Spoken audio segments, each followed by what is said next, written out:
네, 우리 하연이가 이제 프로페셔널한 음성이 나오기 시작한 것 같습니다. 아주 유명해지고 있습니다. 점차적으로 언더그라운드에서 하고 있는데 잘 더 성장해서 찬양을 통해서도 하나님께 영광을 돌리는 그런 우리 하연이로 그 테이크 식스라고 하는 팀이 있습니다. 아카펠라로 찬송을 하는. 근데 그 그래미 상인가 그것이 음악 쪽인지 해서 그 빌보드인지 그 차트에 그 탑 클래스에 있는 그 형제들이 흑인 청년들이 찬양을 부르는 것을 20여 년 전에 이렇게 샀는데 CD를 샀는데 얼마나 멋있는지 그 테이크 식스하고 같이 찬양을 부르는 어떤 자매가 있어서 그 자매가 누군가 이렇게 어떻게 찾아보다가 결국 알게 되었는데 그 자매가 휘트니 휴스턴하고 같이 듀엣을 하면서 찬양을 하더라고요. 둘이. 그런데 그만큼 아주 탑 클래스의 자매인데 그 자매님도 흑인 자매님인데 그 수준이 휘트니 휴스턴만큼 되는 겁니다.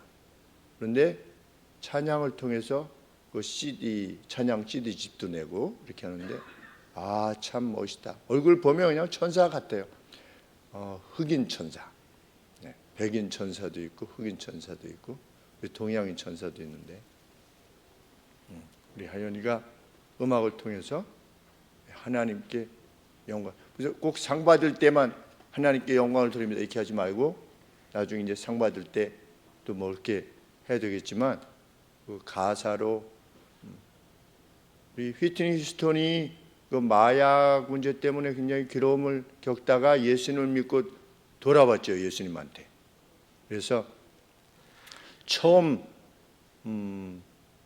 불렀던 그 노래가 I look to you, 내가 당신을 바라봅니다 라고 하는 곡을 지어서 했는데 그 내용을 보면 예수님을 바라보는 I look to you 라고 하는 찬양 아주. 그리고 나서 얼마 지나서 사망했습니다. 휴스턴이. 한국에 이제 마약으로 인해서 몸이 다 망가지고 이러다가 그리스도를 통해서 할렐루야 막 이렇게 하더라고요. 그 미국 유명한 여성 앵커하고 같이 이렇게 대담을 하는데 그런데 중간중간에 오 예스 막 이렇게 하면서 하나님을 만난 그 내용을 말하는데 그래서 우리나라에 와서 첫 공연할 때 I look to you를 부르는데 그 가사 이렇게 내용을 이렇게 읽어보니까 찬송이에요. 찬송.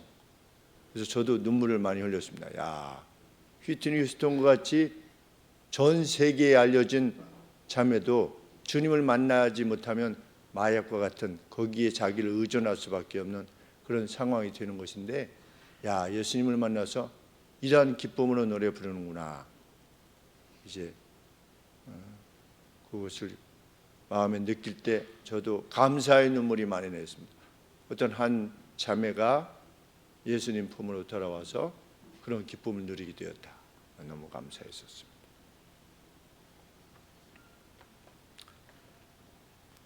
사도 바울께서 빌립보 성도들에게 가당치 않은 지금 권면을 행하고 있는 겁니다. 뭐라고 하느냐? 항상 기뻐하라. 항상 기뻐. 가당치 않은 기쁨. 어떻게 항상 기뻐할 수 있는가? 실현 불가능한 과도한 망상처럼 보이는 권면을 행하게 됩니다. 우리 성도님들은 항상 기뻐하시는지 모르겠습니다. 하나님은 우리에게 항상 기뻐하라.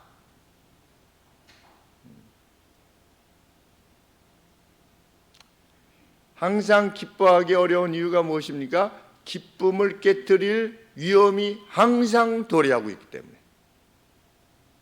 언제 내 기쁨을 상실케 할지 모른다라고 하는 그러한 우려 때문에 사람들은 기뻐하지 못합니다.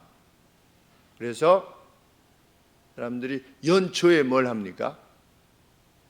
고사를 지냅니다. 그래서 액땜을 합니다. 액땜이 뭔지는 잘 모르겠지만 이거 먹고 좀 꺼지라는 거죠, 저 귀신한테. 그래서 이번에 저 돼지머리 놓고 축구 클럽도 하더라고요. 이렇게 돼지머리 놓고 거기 앞에 절하면서 뭐 천지신명이 돼지머리하고 천지신명하고 이렇게 서로 연결이 되는 건지는 잘 모르겠어요. 서로 다른 거 아닙니까? 이 돼지머리하고 천지신명하고는 좀, 천지신명은 뭐 이렇게 물그릇을 좀 이렇게 해서 비나이다 할 때 천지신명하는데, 돼지머리 놓고서 천지신명합니다 이렇게 하니까 좀 뭐가 짬뽕이 휴전 같다 이죠.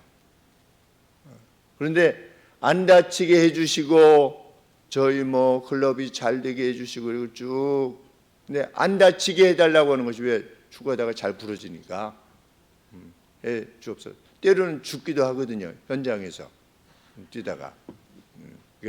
해주세요 이렇게. 그리고 기쁜 일이 있어도 사람들이 기쁜 일이 있을 때 조심해라라고 하는 그 사자성어가 뭡니까? 기쁜 일이 있을 때, 저도 이 말이 순간 생각나더라고요. 설교 준비할 때 호사다마, 호사다마. 그러니까 사람들이 기뻐하면서도 두려워하는 겁니다. 왜? 이거 언제 깨질지 몰라서. 호사다마다.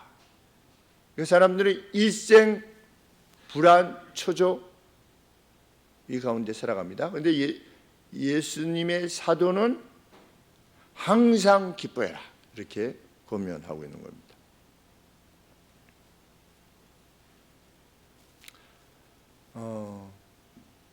항상의 기쁨이 어떻게 가능하느냐를 설명하기 위해서 바울은 꼭 설명은 아니지만 자신의 경우를 들어서 항상의 기쁨이 어떤 것인가를 알려주려고 합니다. 우리 빌립보서는 옥중서신이라고 그럽니다.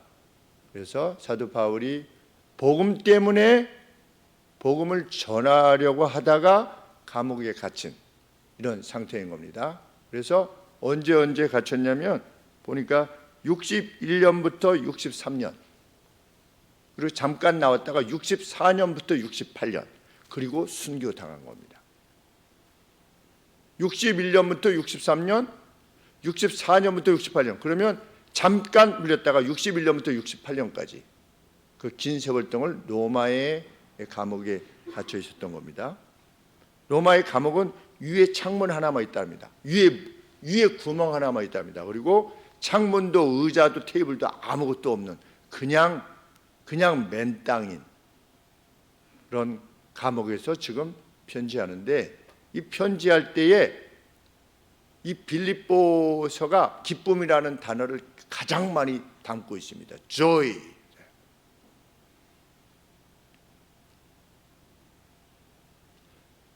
바울은 자신의 기쁨의 이유를 1장에서 설명합니다. 자신은 감옥에 갇혀 있음이 기쁘다. 첫 번째 이유는 내가 예수님이라고 하는 분이 누군지 모르는 사람들에게 로마 시민권을 지닌 바울이라고 하는 사람이 감옥에 들어왔는데, 무엇 때문에 감옥에 들어왔다? 예수라고 하는 신을 전하다가 감옥에 들어왔다. 예수라는 신이 뭔데?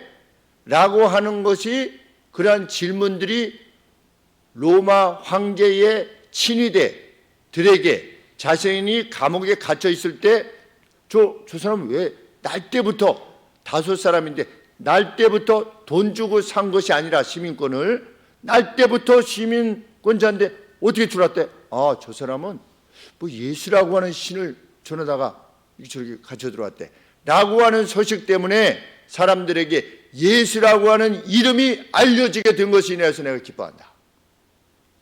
참 이런 기쁨이 어디 있습니까? 사실은 아주 색다른 기쁨입니다. 또 하나는 내가 감옥에 갇혔다는 소식을 듣고서 어떤 사람은 바울만 당신만 복음을 잘 전해 우리도 얼마든지 잘 전할 수 있어 라고 하는 시기하는 마음으로 복음을 전하는 사람이 생겨나게 되었고, 또 어떤 사람은 우리 사도 바울께서 지금 감옥에 갇히실 정도로 이렇게 괴로움을 겪고 있으니 우리도 열심히 복음을 전합시다 라고 하는 차원에서 복음을 전하는, 열심히 전하는 사람들이 생겨남으로 인해서 내가 기뻐하고 참 기뻐한다. 하나님 저 풀어주세요 이렇게 기도했다고 이게 없습니다. 나는 이 감옥 안에서도 기쁘다. 예수 그리스도, 그것이 바로 사도 바울이 언급하고 있는 주 안에서 기뻐하라 이런 뜻입니다. 주 안에서 항상 기뻐하라. 기준이 다른 겁니다. 예수님을 믿는 사람은 기쁨을 위한 기준이 다른 겁니다. 예수님을 믿는 사람은 주 안에서 기뻐하는 겁니다. 시민권을 박탈당했습니다. 우리 지금도 미국 시민권을 갖기 위해서, 요새는 어떻게 되는지 모르겠지만 원정 가서 이렇게 하고, 멕시코 같은 나라 막 바다에서 빠져 죽은데도 불구하고 배를 타고 미국 해변으로 가려고 그렇게 애를 쓰고, 그런 것이 무엇 때문입니까? 미국 시민권을 얻기 위해서입니다. 근데 로마 시민권은 이것과 상대가 안 되는 겁니다. 그런데도 감옥에 갇히게 된 겁니다. 복음을 전하다가. 그런데 자신은 이것이 기쁘다는 겁니다. 그러면서 밖에 있는 성도들에게 편지하는 겁니다. 항상 기뻐하라. 어디서? 주 안에서.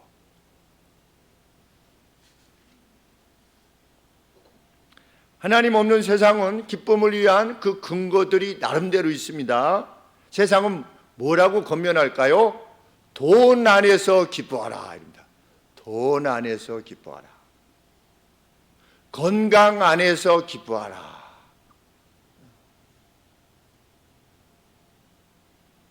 성공 안에서 기뻐하라. 세상이 말하는 기준입니다. 그런데 어느 것 하나도 잃어버리면 기쁨을 상실하는 겁니다.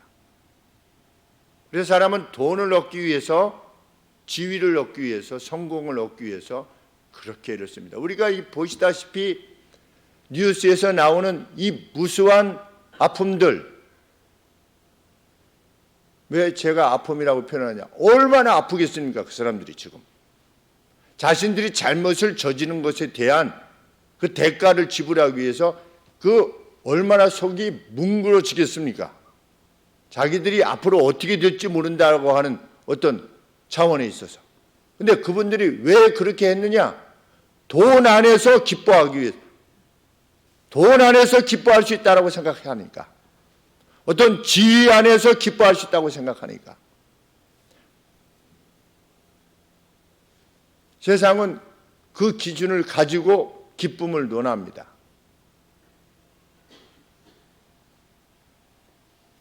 그래서 공부를 못하면, 자식이 공부를 못하면 기쁨이 없어요.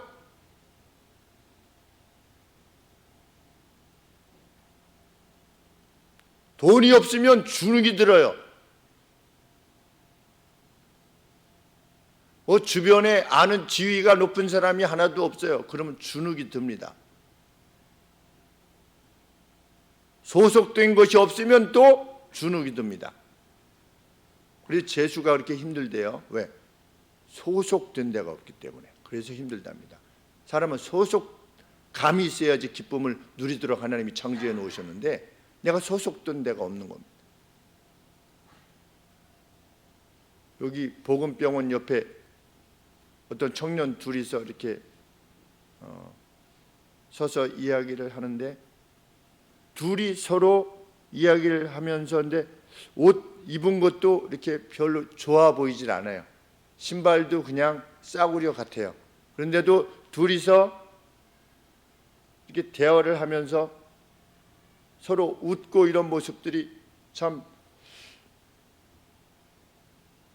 귀하다 이런 생각이 들었습니다.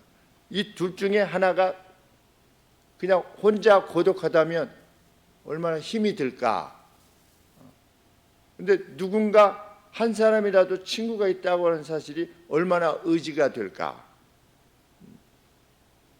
하나님이 그렇게 만들어 놓으신 겁니다. 천국은 모두가 함께 사는 나라입니다. 그래서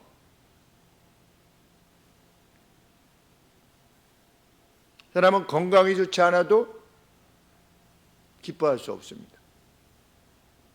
자포자기하거나 분노합니다. 그것이 세상입니다. 그 기준이 그렇기 때문입니다. 그렇지만 바울은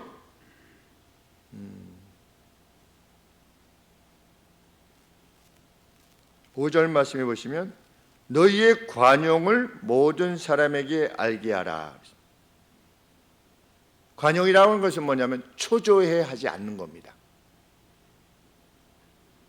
너희의 초조해 하지 않음을 세상 모든 사람들이 알도록 하래요. 우리 예수님들이 믿는 사람들에게 주신 권면입니다. 우리들이 누구를 만나든 초조해하지 않는 기쁨을 가지고 있다고 하는 사실을 보여주래요. 드러내주래요.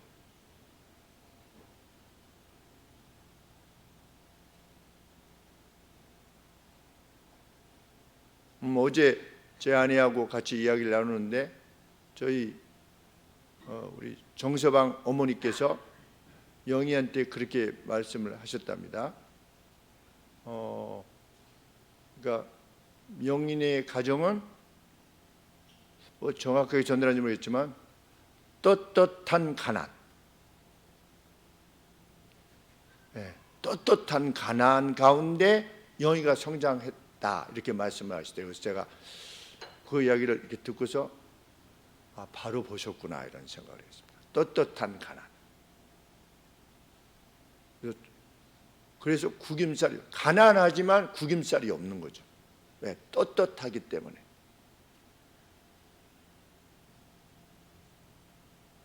그것이 예수님 안에서의 떳떳함인 겁니다. 예수님 안에서. 무슨 돈이 있습니까? 무슨 지위가 있습니까? 무슨 명예가 있습니까? 세상적으로 말하면.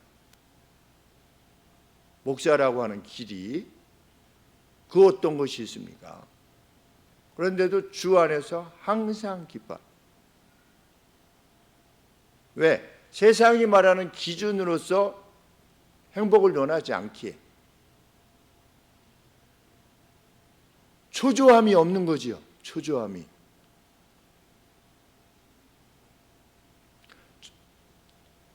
초조함이 없어 보이나 봐요. 정말. 그래서 한 3일 전에 후배 목사님이 전화를 하셨어요. 아유 어쩐 일이야?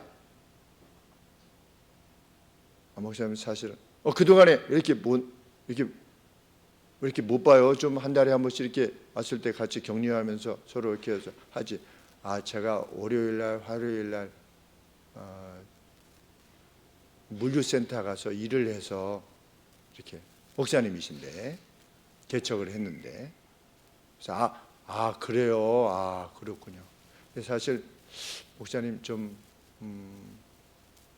참 드리기 어려운 말씀인데 한 200만 원만 좀 융통해 주실 수 있는가? 3월 4일 날까지는 반드시 갚아드리겠다. 그 후배 목사님이 저한테 전화한 건 처음이에요. 난생 처음이에요. 그리고 깊이 알지는 못해요. 그런데 전화를 하신 거예요. 그래서 전화를 받으면서 기뻤어요. 내가 돈이 있다라고 생각하는구나. 김희승이가 두 가지 때문에 기쁜 거죠. 하나는 가난하지 않다고 여길 수 있을 만큼 그렇게 넉넉하게 살았나 보다. 이렇게 보였나 보다 해서 그게 하나는 감사했고, 그 많은 사람들이 있는데 저한테 부탁을 하면 그래도 이물이 없는 사람이 돈 부탁하기가 얼마나 어렵습니까? 사실. 그래도 이분한테 부탁을 하면 그래도 어떤 부끄럽지 않은, 그냥 이분은 내 마음을 이해해 줄 것이다. 그래서 참 감사했어요. 그래서 제가 후배 목사님한테 뭐라고 말씀드렸냐면, 그래도 나한테 전화해 줘서 고맙소 내가 그랬어요. 그래도 누구한테 이렇게 하지.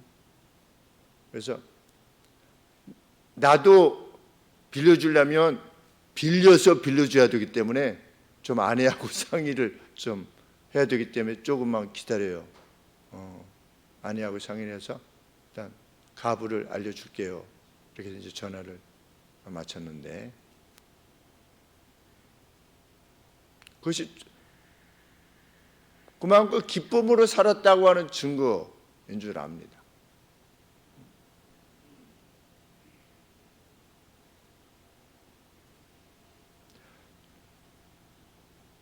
초조해하지 않음을 모든 사람들에게 알려지도록 해라. 우리는 어떻습니까? 그 누구라도 우리 성도님들을 뵐 때, 야, 저분은 정말 초조함이 없어. 제가 누구에게서 느꼈냐면 오지영 집사님에게서 느낀 겁니다. 아니, 간을 지금 이렇게 잘라내야 되는데, 진짜 잘라내야 되잖아요. 잘라내야 되는데 그냥 그 첫 번째 수술하기 전에 이렇게 들어가실 때 그냥 요상하게 그냥 이야기하는 겁니다. 요상하게 그냥 우스운 얘기도 하고, 지금 간암이 돼서 이걸 잘라내야 되는데, 그 다음에 두 번째 수술할 때 그래도 웃으시면서 하나님이 나와 동행하시는 거 맞지요? 이렇게 얼마나 참 우스운 말 같지만 기쁨을 상실하지 않은 거죠. 하나님을 제대로 만나신 것이라 저는 봅니다. 주 안에서의 기쁨. 사도 바울의 기쁨인 겁니다. 우리를 만나는 사람들이, 그래서 제가 거듭 말씀드리지만 일산 한주 프라자 있을 때 그 서이사님이 저를 보면 아무 근심 걱정이 없는 것처럼 보인다는 거죠. 그러니까 와서 그 성당에 다니신 분인데도 불구하고 저희 교회에 와서 가끔 기도하고 가신, 돈 정말 많으신 분이신데 의자에 앉을 때마다 이렇게 앉으시는, 뭐 건물을 그냥 갖고 계시는데도 그냥 의자에 앉으실 때 이렇게 앉으실 수밖에 없는 주 안에서의 기쁨.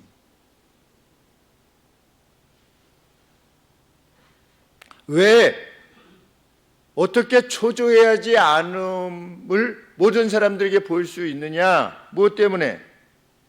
5절 말씀 하반절에 주께서 가까이 계시기 때문이다. 주께서 가까이 계시기 때문에. 너희의 현재 상황, 사도 바울 같은 경우는 감옥 안에 주께서 가까이 계시다. 믿은 겁니다. 사도 바울은.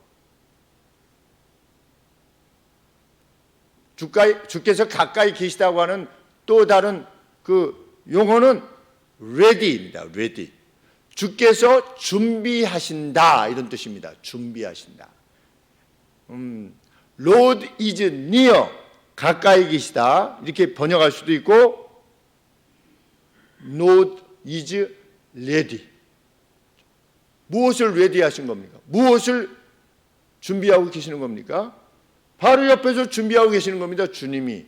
우리의 상황 자체가 주님이 준비하고 계시는 상황이라는 겁니다.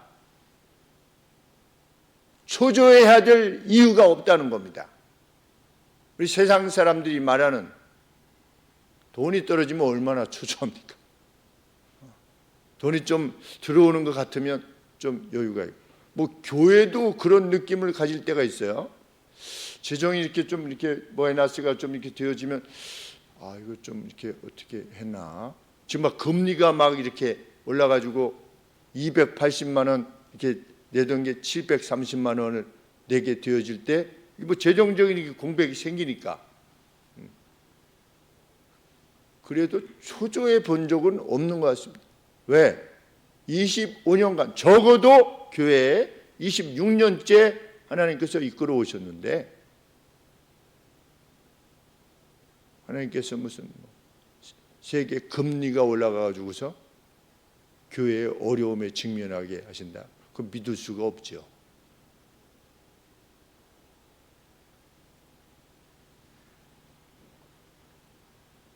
주님은 가버리신 분이 아니십니다. 하늘 보좌로 가버리신 분이 아니시라 주께서 가까이 계시다. 주께서 준비하고 계시다.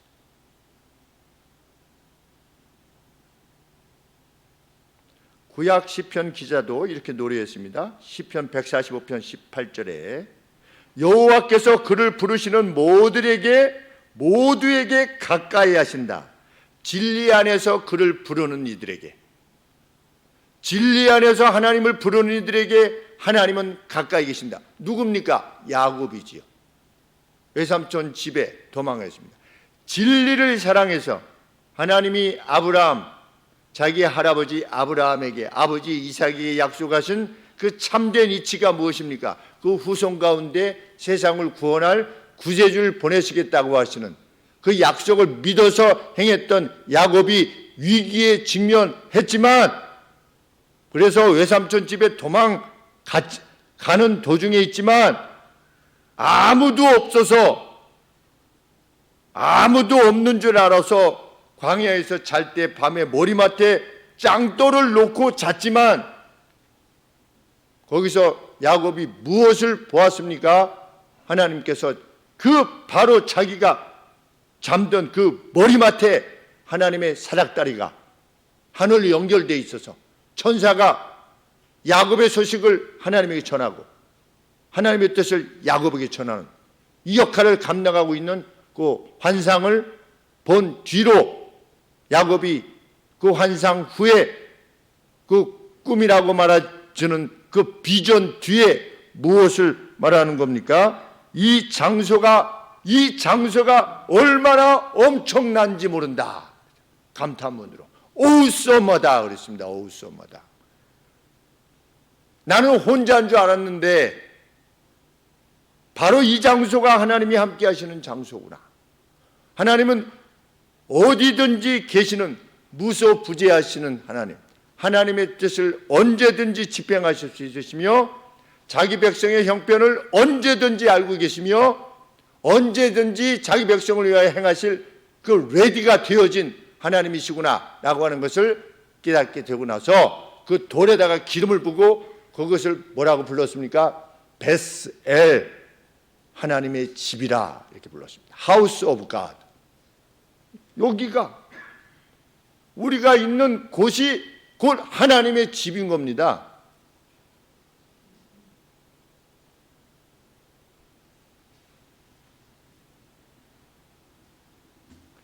다마스커스로 가던 사도 바울 역시 그 주님을 만난 겁니다. 자기는 예수님을 믿는 사람을 다메스커스에 가가지고서 잡아가지고 족치려고 지금 가고 있다가 이렇게 기세등등하게 가다가 바로 옆에 계신 주님을 만난 겁니다. 영광의 주님을 만난 겁니다. 그리고 사도 바울은 셋째 하늘 천국에 다녀왔습니다. 더 이상 무슨 증거가 필요하겠습니까? 부활하신 주님을 만나고 천국을 본 겁니다. 기쁨과 평안을 위한 그 무엇이 더 필요하겠습니까? 사도 바울은 지금 감옥에서 내가 이렇게 평안을 누릴 수 있는 기쁨의 근원의 이유가 뭐냐? 주 안에서 나는 항상 기뻐할 수 있기 때문이다. 왜? 나는 그 주를 만났기 때문에. 당신들도 어떻게 하시오? 항상 주 안에서 기뻐하시오. 이거는 사실이요 진리요 라고 외치는 겁니다. 그래서 하나님을 믿는 사람은 그 상황이 어떠하든 간에 세상이 말하는 것과 관계없이 초조해하지 않는 겁니다. 늘 기쁨 가운데 거하는 겁니다. 늘 부자처럼 사는 겁니다. 가난한 자 같으나 남을 부유하게 하는 자로 사는 겁니다. 사도 바울의 고백처럼. 가난한 자처럼 보이지만 실제로 가난했지요. 그런데 남을 부유케 하는 자다.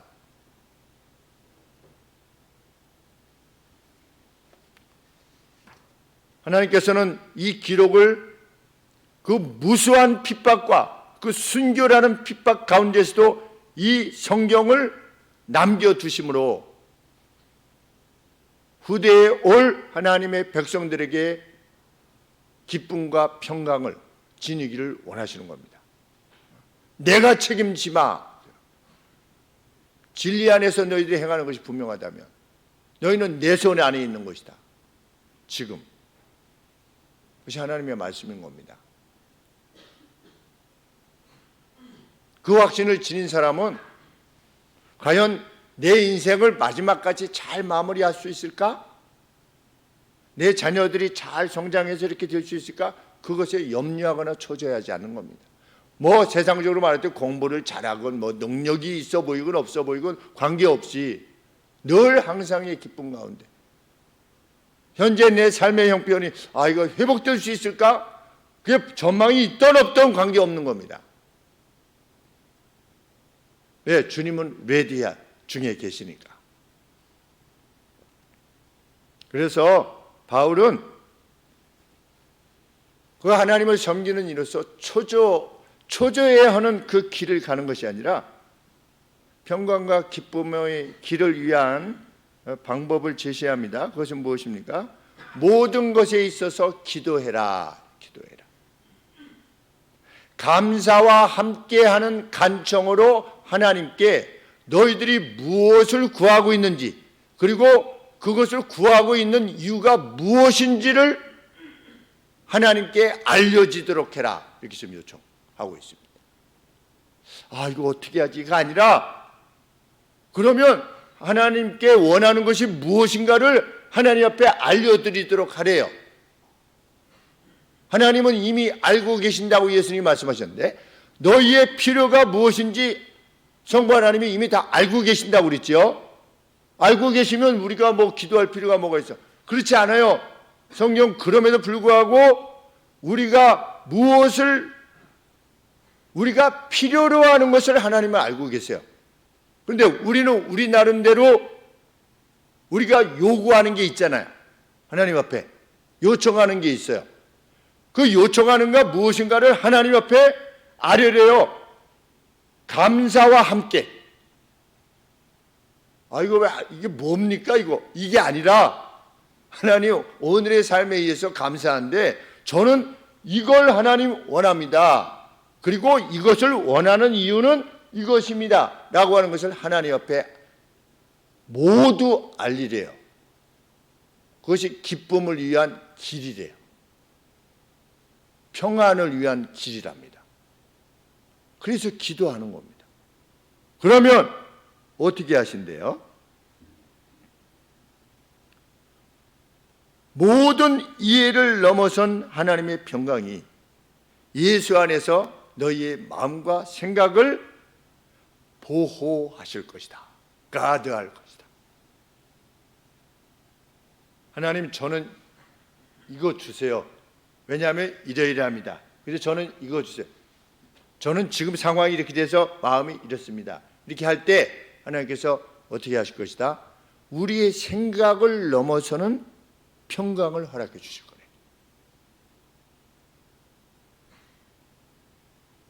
그것이 실제적 문제를 해결하셔서 주시던, 아니면 사도 바울처럼 예수 그리스도의 존재에 대한 인식을 허락해 주심으로, 가령 예를 들면 우리가 막 어려워하고 있는데, 힘들어하고 있는데, 가령 예를 들어서 막 극도의 어떤 재난 가운데 이렇게 있는데 갑자기 너무 걱정하지 말아라 성범아, 만약 이런 소리를 만약에 들으셨다면 그 뒤로 뭐가 무섭겠어요?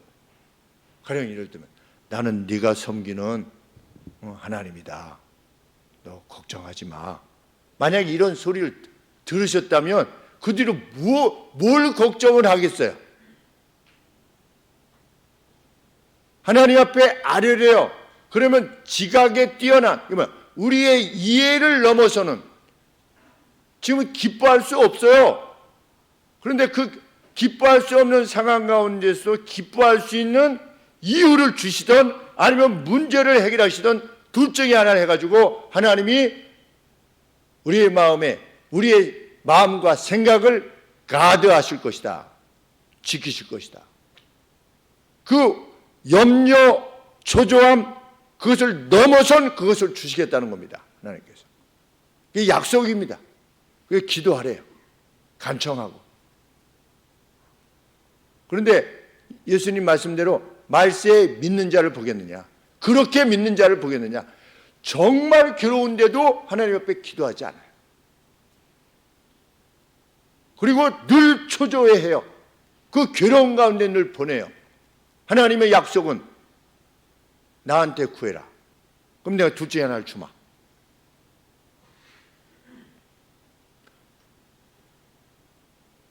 제가 가끔 말씀드리는 최용순 집사님의 화평교회 최용순 집사님의 시아버지께서 아들을 잃으셨을 때 그 아들이 돌아가시기 전 한 달 전에 갑자기 뜬금없이 오셔서 아버지 예수님을 믿으셔야 됩니다.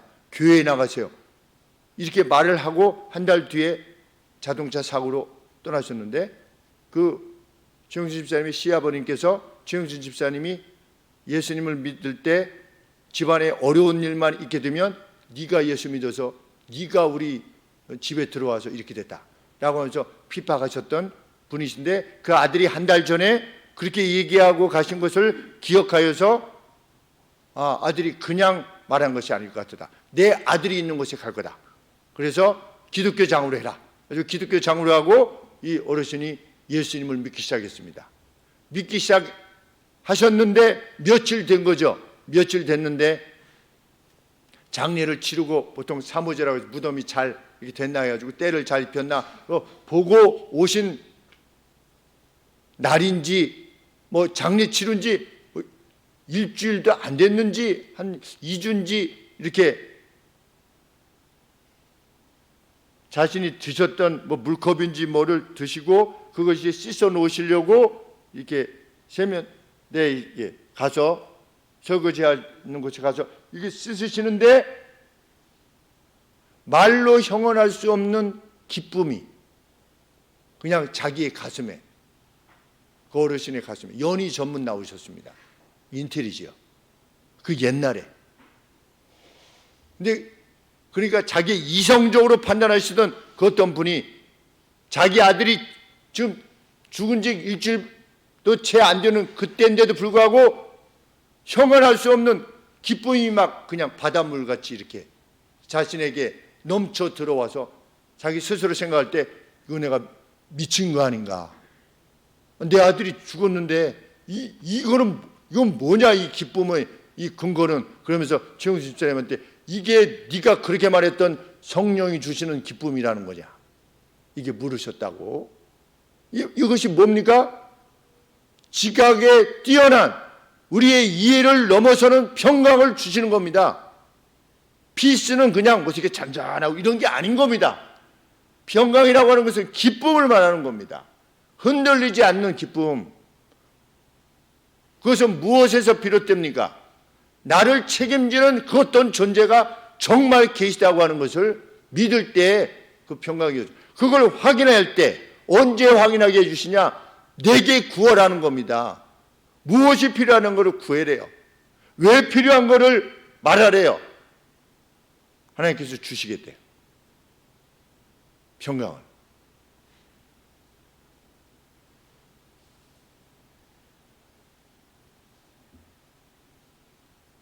아들의 말 한마디를 붙잡고 이제 예수님을 막 믿기 시작한 분에게도 하나님은 지각에 뛰어난 평강이라고 하는 그 놀라운 이적을 맛보게 하실 수 있는 겁니다.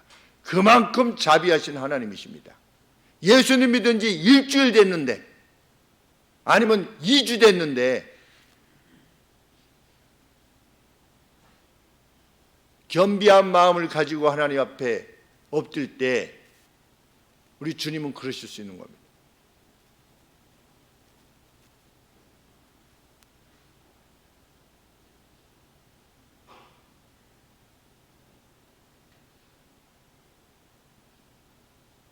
우리는 늙은 양이기를 원치 않는 겁니다. 늙은 양. 양이 늙으면 고집이 세진대요. 그리고 뭐 이렇게 하나님이 주신 뭐에도 뭐 감사함이 없어요. 그냥 믿음 생활을 오래 하면 그게 그냥 믿음 생활이라고 하는 것에 그냥 닳고 다른 거죠. 그래서 예수님을 처음 믿으신 분이 예수님 안에서 기뻐하고 감사하고 예수님 안에서 행하려고 하는 이런 것들을 막 거기에 매진하고 감사하고 하나님 앞에 구하고 이런 것보다 그렇고 그런 거야. 이게 다 믿음 생활한다. 그런 거지 뭐. 그거 다 나도 그 과거에 겪어본 거야.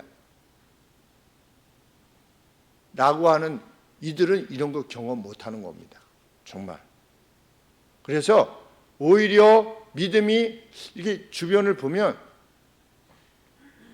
믿음이 3대, 4대, 5대 계속 이어가는 경우가 이렇게 참 쉽지 않습니다. 교회는 다니지요.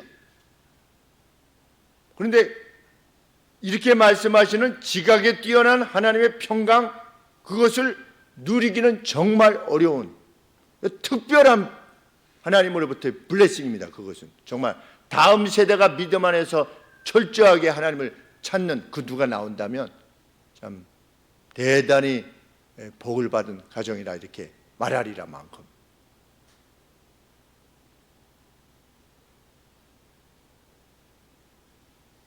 기도의 자리가 가득 찰 수 있게 되기를 원하는 겁니다. 예배의 자리가 가득 차기를 원하고, 그것은 우리가 활동을 좀 하는구나 이것이 아니고, 그럴 때 하나님께서 하나님이 어떤 분이신가를 드러내실 수 있는 기회를 갖게 되는 거니까. 예수님께서도 나사렛 고향 집에서는 이적을 베푸실 수가 없었대요. 왜? 예수님한테 구하지 않는 겁니다. 예수 어렸을 때부터 우리가 다 봐왔던, 내 어렸을 때부터 그 믿음 생활 다 했는데 뭐 기도, 그래서 예수님이 기적을 행하실 수 없었어요. 왜? 구하지 않으니까. 그래서 오히려 나사렛을 떠나시는, 성경은 주겠다는 겁니다. 예수님은 레디 상태래요. 주시기를 준비하고 계신대요. 안 되는 것도 알려주신대요. 안 되는 것도. 사도 바울이 자기가 몸이 아파가지고 하나님이 사역을 하는데 몸이 아파서 안질인지 아니면 간질인지 둘 중에 하나인데, 하나님이 사역 이거 하는데 어려움이 있으니 저 고쳐주세요. 40일 금식 기도를 3번이나 했다고 그러는데, 그러니까 주님이 말씀해 주시잖아요. 내 은혜가 네게 족하다. 그 말씀을 듣는 겁니다. 우리도 좀 말씀을 들어보세요.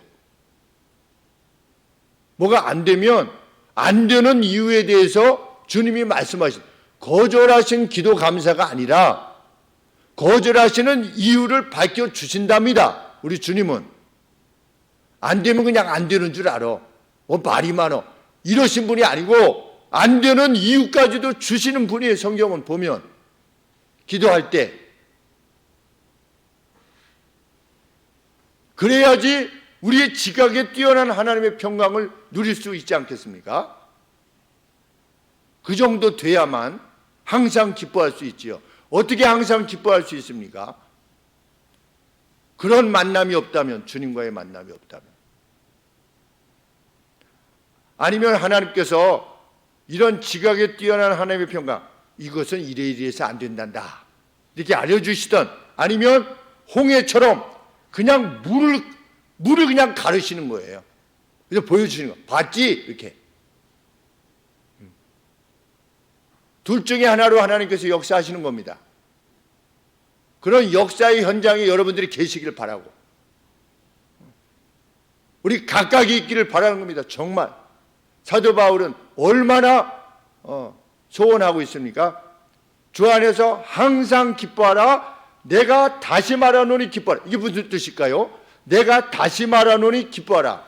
항상 기뻐하라는 말은 알겠는데, 내가 다시 말하노니 기뻐하라. 왜 다시 말하노니 기뻐하라 이렇게 말했을까요? 지금 제정신 맞습니까? 이런 겁니다. 기뻐하라고요? 왜? 로마의 감옥에 있는데, 감옥에 갇혀있는 당신이 우리 보고 기뻐하라고요? 당신 지금 제정신입니까? 맞다, 제정신이다. 내가 다시 말하노니 기뻐하라 이렇게 하는 겁니다. 얼마나 간절한 심령으로 편지한 겁니까? 오늘 우리들에게 주시는 말씀입니다. 세상 되어가는 일이 안 돼 보여요? 사도 바울의 말씀 무엇입니까? 감사함으로 하나님 앞에 원하는 바를 구하래요. 그리고 목적을 구하래요. 하연이 음악 활동을 잘하게 해주세요. 하나님 앞에 구하래요. 하나님 앞에. 그래서 뛰어난 인물이 되도록 하게 해주세요. 왜? 왜를 가지고 있으래요. 왜? 나는 왜 언더그라운드뿐만 아니라 왜 뛰어난 음악가가 되어야 되는가? 너는 왜 뛰어난 음악가가 되기를 원하느냐? 저는 이러이러하기 때문에 뛰어난 음악가가 되기를 원합니다. 이렇게 하나님 앞에 아뢰래요. 우리 아들들 자유를 원해요. 자유. 저도 좀 자유를 원하는 편이지만 자유.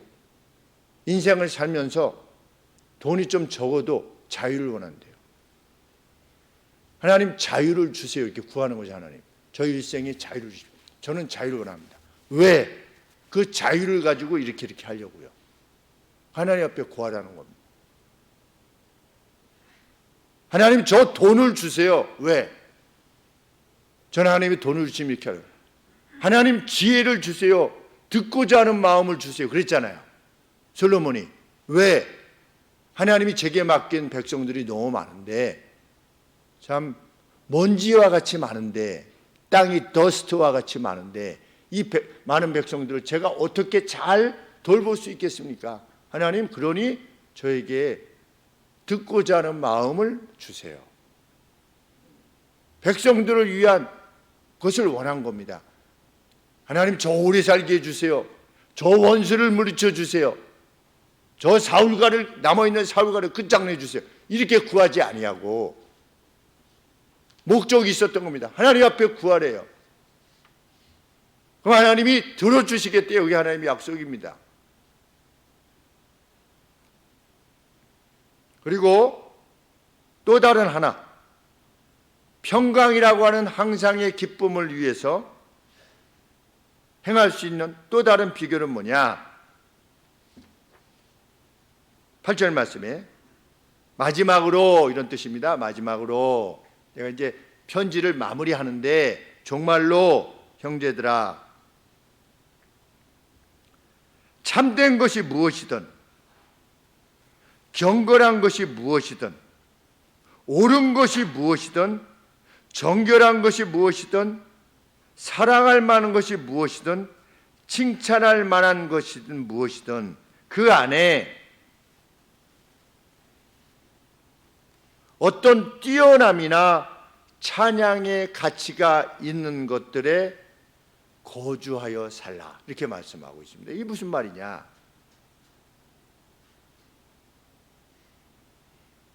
어떤 일이 있는데 그 일을 하는 것이 아주 순결한 거예요. 우리 얼굴 없는 천사라고 해가지고서 동사무소에 해마다 뭐 이렇게 자기가 준비한 것을 연말마다 갖다 주시는 분이 있다고 하지 않습니까? 그러면 우리가 생각할 때 칭찬할 만하잖아요. 사도 바울은 진짜 평강을 얻고 진짜 기쁨을 얻는 길은 뭐냐? 어떤 칭찬할 만한 그 어떤 것이 있을 때 그것이 무엇이든 그것을 하려는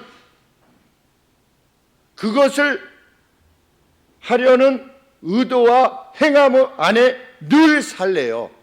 매일매일 살 때, 매 시간 보낼 때, 이건 정말, 이건 참 칭찬할 만해. 이건 정말 순결한 거야. 이건 정말 옳은 거야. 그러면 그 옳은 것을 행하고, 순결한 것을 행하고, 칭찬할 만한 것을 행할 때,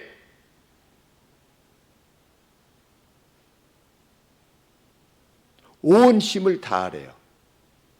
그렇게 하고 있으래요. 한편으로는 하나님 옆에 구하면서 하나님에게는 이렇게 구하면서 옆에 있는 사람들에게는 칭찬할 만한 것들, 선하고 아름다운 것들을 행하고 있으래요. 그러면 평안이 주어진대요. 평안은 혼자서 조용히, 그 뭐죠? 우리나라 유명한 프로그램 나 혼자 산단가?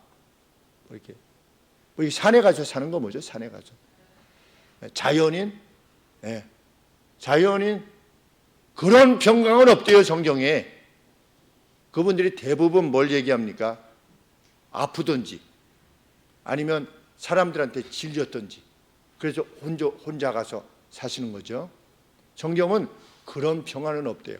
혼자 나 혼자 믿음 생활한다? 그래서 성경이 말하지 않는 평안입니다.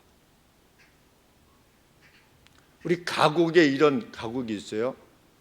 떡갈나무 숲속에 졸졸졸 흐르는 샘물이 길래 나 혼자 마시곤 아무도 모르라고 도로 덮고 내려오지요.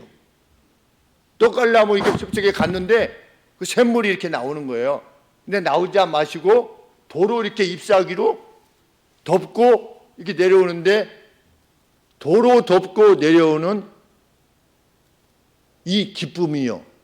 그것이 우리나라 가곡이에요. 떡갈나무. 어렸을 때 그거 부를 때는 고요하고 뭐 이렇게 해서 하는데 나중에 점점 이 복음을 알고 보다 보니까 그건 기쁨이 아닌 거예요. 아니 남들도 마셔야지. 우리 저 사마리아 우물가 여인처럼 와 보라 이렇게 해야지. 남들은 못 마시고 자기만 혼자 가서 이렇게 무슨 산삼 발견한 듯이 야 좋은 게 생기면 나눠 먹는 게 아니라 아무도 모르라고 도로 덮고 내려오는 이 기쁨이요. 성경은 그런 평안, 그런 기쁨 없답니다. 그래서 천국은 같이 사는 곳입니다. 형제가 연합하여 유니티를 이루어서 동거함이 얼마나 아름다운 거. 왜? 그 안에서 무엇을 명했기 때문에? 하나님이 영생을 명하셨기 때문이다. 하나님은 어디에 영생을 명하셨어요? 독립적인 신앙? 그것은 반성경적이에요. 언제 평강과 기쁨 안에 거할 수 있느냐?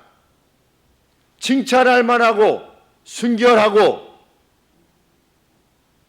옳고 이런 것들은 다 관계 속에서 이루어지는 겁니다.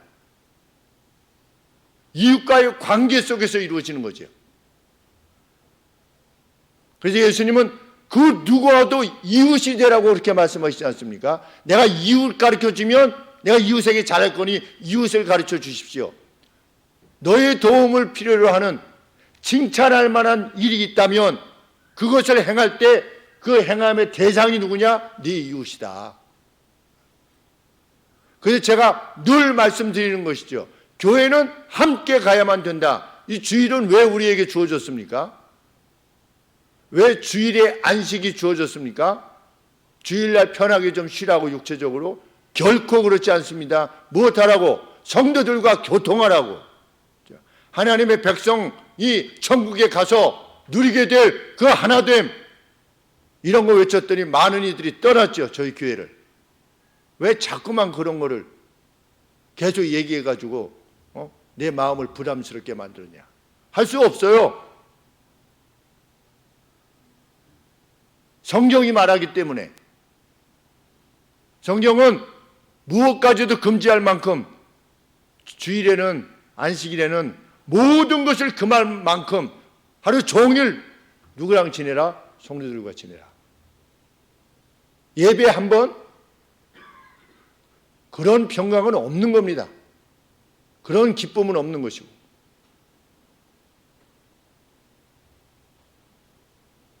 그것이 진짜 평강과 기쁨을 위한 길이다.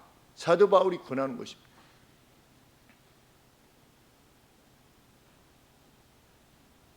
그 안에 거하라. 그렇죠? 그 안에 거하라. 8절 말씀. 무슨 덕이 있든지 무슨 기림이 있든지 이것들을 생각하라고 그랬는데 두엘 그랬습니다. 두엘이라고 하는 거예요. 거기 사는 겁니다. 그냥 터를 잡고 사는 거예요. 기뻐하고. 누가 돈 빌려달라고 그러면 기뻐해야 되는 겁니다. 어떻습니까? 여러분들에게 누가 돈을 빌려달라고 하는데 빌려서 줘야 돼요. 그러면 이자 감당은 누가 해야 됩니까? 빌려주는 사람이 내가 해야 되는 겁니다. 못 주면 어떻게 해야 됩니까? 계속 그 이자를 내고 있다가 원금도 내가 갚아야 되는 겁니다. 아내하고 제가 했던 것이 8천만 원이죠. 네, 이렇게 저렇게 한 달에 이자가 한 60만 원에서 70만 원 정도씩 나가야 되는, 우리 사례비 주는 거에서. 그러면 형편이 어떻게 되는지 알죠. 그런데 그것이 옳고 그것이 칭찬할 만 일이기에, 누구랑? 하나님 보시기에 칭찬할 만 일이기에 평강과 기쁨 가운데 사는 겁니다. 또 그랬어요? 또 하나님이 기회를 주시는 거지. 다른 사람들한테 요청하지 않고 그래도 내게 요청하심을 감사합니다. 오직 했으면 그렇겠나?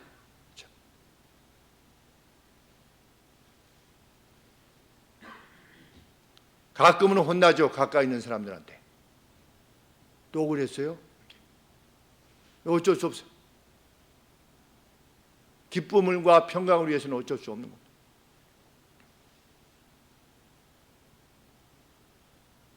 평강은 선한 것들을 열심히 행하고 있을 때 주어지는 겁니다.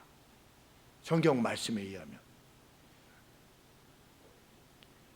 우리 주님은 지금도 우리 곁에서 준비하고 계십니다. 레디 상태이십니다. 이 가운데서 계시는 것을 정말 확신하고, 우리가 참으로 주님께 구하는 바가 있으면 한나처럼 구하는 겁니다. 하나님, 자녀를 주십시오, 저에게. 그러면 제가 하나님 앞에 드리겠나이다. 하나님, 저 돈을 주세요. 지위를 주세요. 합격을 주세요. 명예를 주세요.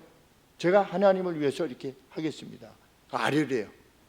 그리고 그렇게 아뢰는 가운데 오늘 내가 직면한 그 어떤 일 가운데서, 그 괴로운 가운데서도 감옥에 갇혔을 때 그 사도 바울이 그 안에서 행했던 것처럼 오늘이라고 하는 날에 선하게 행할 수 있는 그 아름다운 일들을 감당하고 있으래요. 기쁨으로 감당하고 있어요. 믿고, 그러면 지각에 뛰어난 하나님의 평강, 결코 상상할 수 없는 방식으로 하나님께서 길을 열어주시는 것을 보게 될 거라는 겁니다. 저는 우리 교회 성도님들이 이미도 그러한 경험들이 있으시겠지만 성경에는 그런 표현이 있지요. 새 노래로 여호와를 찬양하라. 과거의 걸로만 앞으로 생을 살리는 것이 아닌 겁니다. 저도 그래서 지금 15번째를 기다리고 있는 겁니다. 15번째를 기도하면서 14번 기적 15번째를 지금 기다리고 있는 겁니다. 그 순서가 있어요. 절대로 안 되는 것을 기도하고 있는 겁니다. 이제 또 곧 주시면 새 노래를 찬양할 거고, 여러분들 앞에 제 개인적인 기도에 대해서도 증언할 날이 반드시 올 겁니다. 우리 각각이 그 기쁨과 평강 안에 살게 되시기를 참 늘 소원하며 기도합니다. 기도하겠습니다.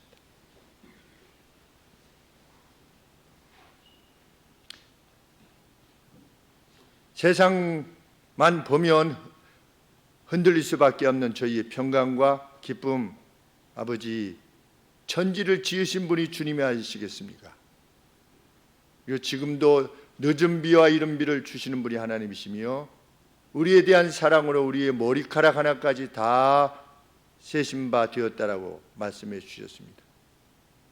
여인이 그 젖 먹는 어린아이를 혹 있는 일이 있어도 나는 너희를 결코 잊지 아니할 것이며 너희의 이름을 내 손바닥에 새겨놓았나라고 말씀하신 주님, 아버지, 이 주님을 섬기는 저희로서 살아가게 하여 주옵소서.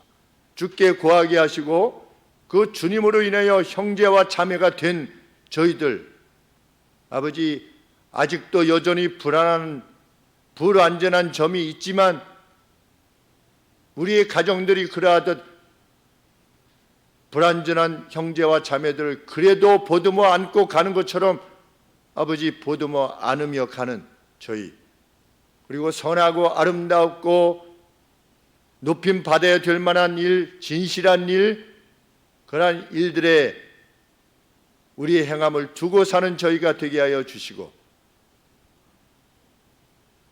결코 초조해하지 않고 살아가는 저희의 삶을 세상에 모두가 알 수 있도록 하나님 우리를 이끌어 주시옵소서. 참 예수님을 믿는 기쁨이 만방에 전달될 수 있도록 도와주시옵소서. 우리 자신도 초조해하고 두려워한다면 누가 우리가 섬기는 하나님을 같이 섬기려 하겠습니까? 하나님 쇼가 아니라 정말 하나님을 기도 가운데 만나고 충성된 헌신 가운데 만나서 억지로가 아니라 와보라 할 정도로 하나님을 직접 만나는 그 역사가 저희 가운데 있게 하여 주시옵소서. 예수 그리스도 이름으로 간절히 기도합나이다. 아멘. 우리 다 함께 일어나셔서 19장 찬양하겠습니다.